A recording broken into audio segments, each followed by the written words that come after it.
मनमाड येथे MIDC प्रकल्पासाठी जमीन अधिग्रहणावरून अनकवाडे सटाणे येथील शेतकरी आक्रमक होत येवल्यात प्रांत कार्यालयावर शोले स्टाईलने आंदोलन केले। 400 एकर सरकारी जमिनी उपलब्ध असताना शेतकऱ्यांच्या जमिनी घेतल्या जात असल्याचा आरोप त्यांनी केला। या विरोधात शेतकऱ्यांनी येवला प्रांत कार्यालयावर शोले स्टाईल आंदोलन करत पाण्याच्या टाकीवर चढून घोषणाबाजी केली। गांधीगिरी पद्धतीने आंदोलन करत प्रशासनाने त्वरित दखल घेऊन न्याय द्यावा अशी मागणी शेतकऱ्यांनी केली आहे। आज आम्ही मनमाड शहरातील जे शेतकरी आहेत, सकाळपासून आम्ही येवला प्रांत कार्यालयात धरणे आंदोलन करत होतो। आम्ही इथले जे प्रांत साहेब गाडवे साहेब यांना वारंवार निवेदनं आंदोलन करून तक्रारी करून कुठली आमची दखल घेतली नाही।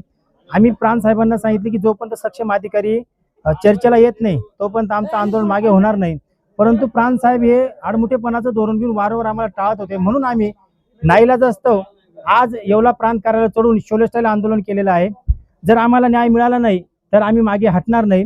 मनमाडमध्ये जी MIDC आली, ते MIDCला 400 एकर जमीन सरकारची असताना शेतकऱ्यांच्या जमिनीवरच का तुम्ही डोळा ठेवतायत, हा सर्वात प्रश्न आमचा प्रशासनाला आहे। इथले जे काही प्रांत अधिकारी आहेत यांनी जर वेळेच्या आंदोलनाची दखल घेतली असती ते आंदोलन चिघळलं नसतं। आज आम्ही अहिंसेच्या मार्गाने, संविधानिक आणि शांततेच्या मार्गाने आंदोलन करणारे लोक आहोत, परंतु शांततेच्या मार्गाने जर न्याय मिळत नसेल तर भगतसिंगांच्या मार्गाने देखील आम्हाला न्याय मिळवता येऊ शकतो। परत एकदा आम्ही इथले जे प्रांत साहेब आहेत, गाडवे साहेब, आम्ही यांचा तीव्र निषेध करतो।